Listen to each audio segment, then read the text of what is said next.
News 18 के मंच rising Bharat summit की, जहां पर केंद्रीय गृह मंत्री अमित शाह शामिल हुए। उन्होंने कांग्रेस पर पलटवार किया। उन्होंने कहा कि देश के विभाजन के लिए कांग्रेस जिम्मेदार है, मुस्लिम जनता विभाजन नहीं चाहती थी। सुनिए क्या कह रहे हैं। अमित जी, मोदी जी ने कहा कि उस वक्त के जो नेता थे उन्होंने राष्ट्रहित को के ऊपर सत्ता को रखा।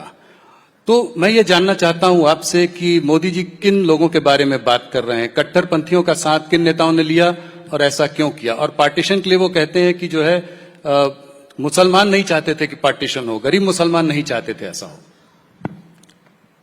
नहीं, देखिए, ये तो सब जानते हैं कि जब मुस्लिम लीग चुनाव में खड़ा हुआ और दो राष्ट्र के सिद्धांत के आधार पर खड़ा हुआ, पार्टीशन के पहले जो अंतिम चुनाव हुए स्थानीय विधानसभाओं के, उसमें पाकिस्तान के हिस्से में भी मुस्लिम लीग का पराजय हुआ था। मुस्लिम जनता सच अर्थ में नहीं चाहती थी कि इस देश के टुकड़े हो, और ये बात मोदी जी ने ठीक ही कही है कि उस वक्त के कांग्रेस के नेता ही राष्ट्र के विभाजन के लिए जिम्मेदार हैं। उनकी तुष्टीकरण की नीति ही राष्ट्र के विभाजन के लिए जिम्मेदार है। और आज मैं आपके कार्यक्रम के माध्यम से मैं देश के युवाओं को विशेषकर कहना चाहता हूं, बाकी कुछ भी सहन करना, मगर तुष्टीकरण ऐसा जहरीला नासूर है जिसको देश से हमेशा के लिए युवा पीढ़ी ने उखाड़ कर फेंक देना चाहिए। जो तुष्टीकरण की राजनीति करते हैं वो देश हितों के साथ समाधान करते हैं, वो देश हित की नीतियों के साथ वोट बैंक के कारण कॉम्प्रोमाइज करते हैं और देश के अंदर ही एक नया देश बनाने का बीज बोने का काम करते हैं। मगर मोदी जी थोड़े चिंतित दिखते हैं। मैं भी कहना चाहता हूं युवाओं को कि समय बहुत निकल गया है। मोदी जी ने ही 10 साल में इस देश को जातिवाद, परिवारवाद और तुष्टीकरण से मुक्त कराकर विकास की राजनीति की ओर ले जाने का काम किया है। हमारी युवा पीढ़ी ने इसको आगे बढ़ाना हो। दल कोई भी तय करिए, दल के अंदर युवाओं को समान मौके होने चाहिए। दल की नीतियां दल के हित में नहीं बननी चाहिए, देश के हित में बननी चाहिए। और दल जातिवाद, प्रांतवाद, भाषावाद से ऊपर उठकर देश की चिंता करने वाला दल होना चाहिए। दल कोई भी चुनिए, वोट उसी को दीजिए जो दल जातिवाद, तुष्टीकरण और परिवारवाद से मुक्त हो। और यही हमारे देश के विकास का, हमारे देश के लोकतंत्र की रक्षा का सच्चा रास्ता है। कांग्रेस में उस जमाने में बहुत बड़े बड़े नेता हुए, आपने मेरे सवाल का जवाब नहीं दिया। किस नेता के बारे में बात हो रही थी? वो कौन से नेता थे जो ये कर रहे थे? नहीं, ऐसे सिंगल आउट करना तो बहुत तकलीफ होगी, मगर कांग्रेस ने बाद में प्रधानमंत्री नेहरू जी को बनाया था, तो इशारा उन्हीं की तरफ है। इशारे का सवाल नहीं है। प्रधानमंत्री तो अंततोगतो वही बनता है जो फैसले करता है। हमारे सर्वोच्च नेता मोदी जी है तो मोदी जी प्रधानमंत्री बनेंगे। अब कांग्रेस ने उस वक्त नेहरू जी को बनाया था, परंतु मैं इतना सुनिश्चित रूप से कहता हूं, आज देश के युवाओं को खड़ा कर दीजिए, किसी को भी उठाकर मंच पर लाकर पूछ लीजिए, उस वक्त आप विभाजन लेते क्या? विभाजन किया नहीं गया है। कांग्रेस पार्टी के उस वक्त के नेताओं ने विभाजन को स्वीकार किया है। और ये मैं मानता हूं, इससे बड़ा देश, इससे समझौता कोई हो नहीं सकता। और आइए आगे बढ़ते हैं। आपको बताते हैं कि राइजिंग इंडिया के मंच पर अमित शाह ने वक्फ कानून को लेकर विपक्ष पर बड़ा निशाना साधा। उन्होंने कहा कि गिने चुने लोग ही इस बिल का विरोध कर रहे हैं, उन्हें दिक्कत है। नए बिल से सबका हित संरक्षित होगा। आप कहते हैं कि वक्फ बिल लाकर आप लोगों ने मुसलमानों पर अन्याय खत्म कर दिया, और मुसलमान समुदाय ये कहता है कि उससे बड़ा कोई अन्याय ही नहीं है। देखिए राहुल जी, आप पूरे समुदाय के नाम से इतना बड़ा लोडेड स्टेटमेंट मत करिए, आपको तकलीफ आएगा। मुसलमान समुदाय ऐसा नहीं चाहता है, उनके साथ अन्याय है। कुछ गिने चुने नेता चाहते हैं।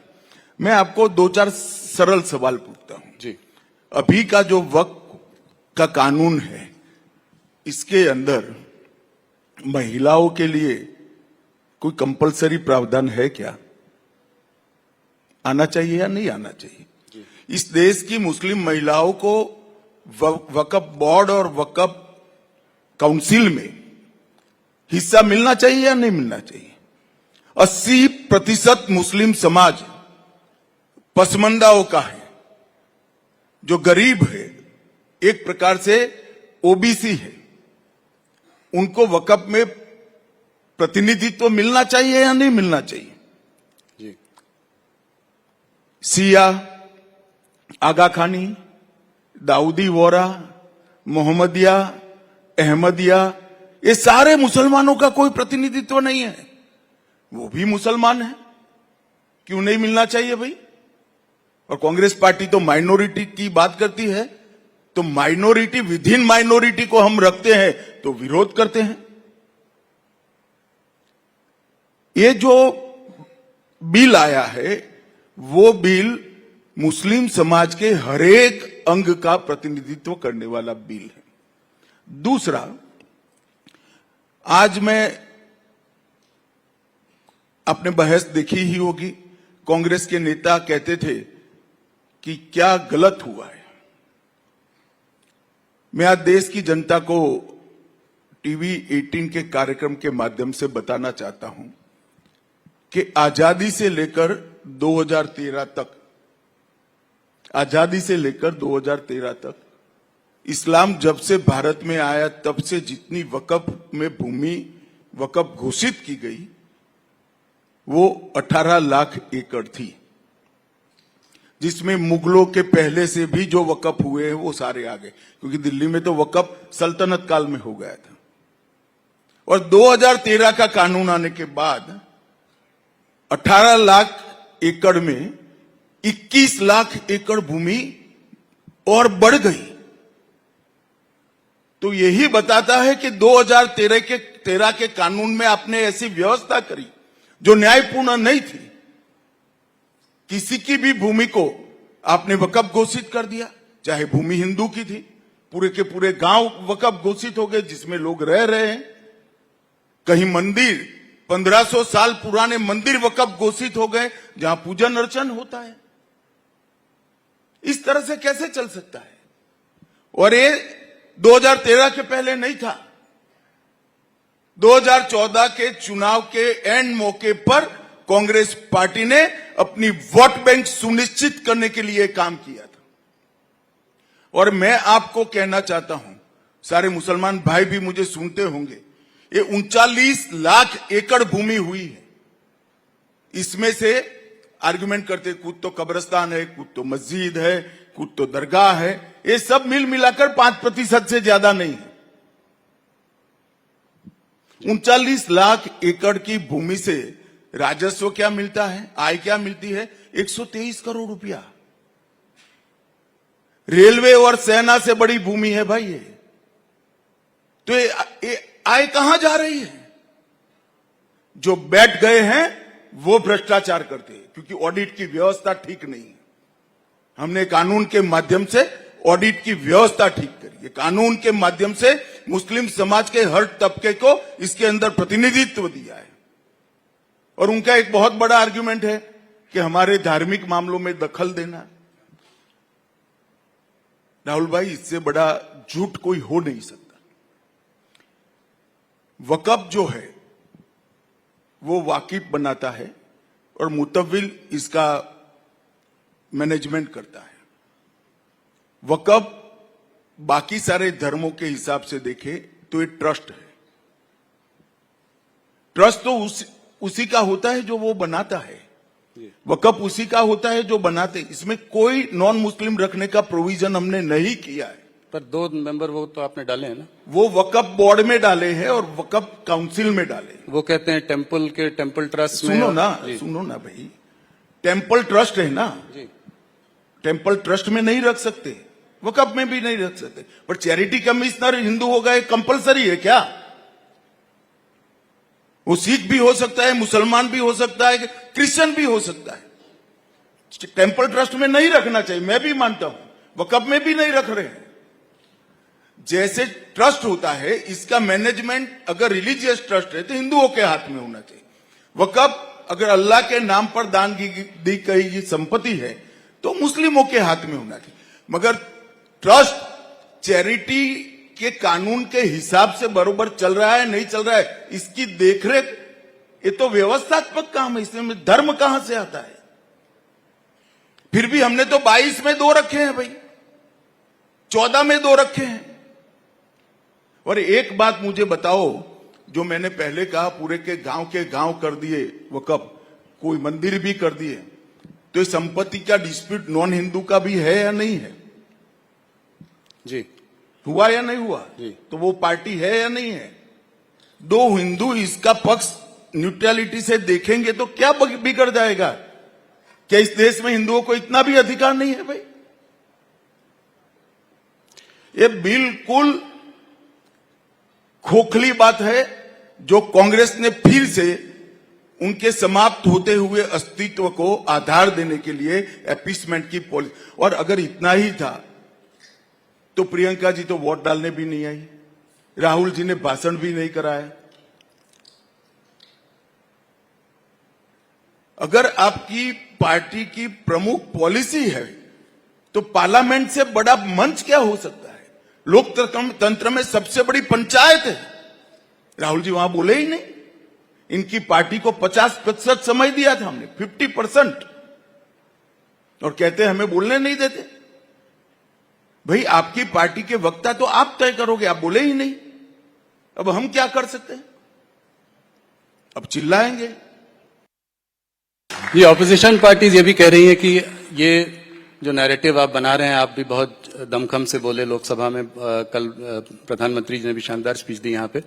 वो कह रहे हैं ये पासमंदा मुसलमानों और महिलाओं को, गरीब मुसलमानों को अपनी तरफ वो करने का एक तरीका है, एक वोट बैंक को उनका वो करना। पर मेरा क्वेश्चन थोड़ा लार्जर है, क्या आपको लगता है कि मुसलमान भारतीय जनता पार्टी के संग कभी आएगा? क्या कोई ये ट्रस्ट बिल्ड हो पाएगा आने वाले समय में, जिससे कि आपको उधर से भी कुछ वोट मिलेंगे? देखो राहुल जी, हर काम वोट के लिए नहीं करते हैं। अगर हर काम वोट के लिए होता तो हमने इतने बड़े बड़े फैसले किए, वो न कर पाते। जी। कुछ काम देश के अंदर गलत पॉलिसियों को निकालने के लिए भी करने पड़ते हैं, और वो ही कर सकते हैं जो देश का सोचते हैं। और अगर ये लोग ऐसा सोचते हैं कि हमारा ऐसा करने का उद्देश्य है कि मुस्लिम बहनें हमें वोट दे दे, पसमंदा मुसलमान हमें वोट दे दे। डिमिनेशंस को लेकर अमित शाह ने साफ कर दिया है कि सरकार का अभी प्लान नहीं है। एक्ट आएगा तो संसद में आएगा, जब एक्ट आएगा तो उस पर चर्चा होगी, और विपक्षी पार्टियां वोट बैंक के लिए माहौल बना रही हैं। यूपी को 4 हिस्सों में बांटने की बात सिर्फ राजनीति के लिए की जा रही है। जैसे 750 सीटें अगर हो गई तो उत्तर प्रदेश की सीटें भी बढ़ के 110 120 हो जाएंगी, तो ये बहुत बड़ा नंबर है। राहुल जी, जी। ऐसा है कि डिलिमिटेशन कमीशन का हर बार एक्ट बनाना पड़ता है। अभी तक की एक्ट का आयुष्य 25 तक था। अब नया एक्ट आएगा तो वो भी समझते हैं, हम भी समझते हैं, पार्लियामेंट में आएगा। छिपा कर नहीं हो सकता। इसके पहले ऑल पार्टी कंसल्टेशन होगा, एक्ट आएगा, शायद समिति को भी जाएगा या डायरेक्ट भी होगा, तो चर्चा होगी ना जी। अभी कुछ आया ही नहीं है और आप हो अल्लाह कर रहे हो क्योंकि आपको चुनाव में मुद्दा चाहिए।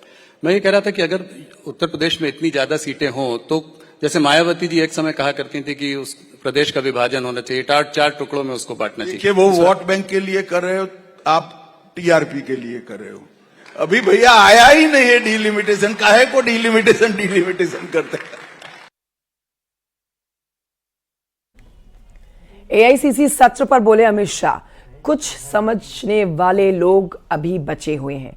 जितनी बार मोदी को गाली दी, पीएम मोदी मजबूत हुए। हमारे दल का चुनाव चिन्ह कमल है, कमल कीचड़ में खिलता है, हम तो गालियों की कीचड़ में कमल खिलाते हैं। सुनिए।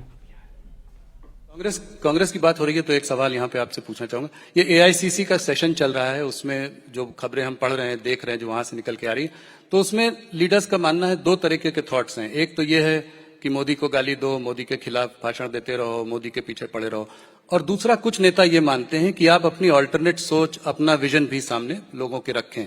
आप क्या कहना चाहेंगे इस पर राहुल? देखिए, इसका मतलब है कुछ तो समझ वाले लोग अभी भी वहां बचे हैं क्योंकि इतने सालों का अनुभव है, 2001 से लेकर 2025 तक का, जितनी बार मोदी जी को गाली दी, इनकी माता जी ने भी दे दी, इन्होंने भी दे दी, जितनी बार गाली दी मोदी जी और मजबूत होकर बाहर आए हैं।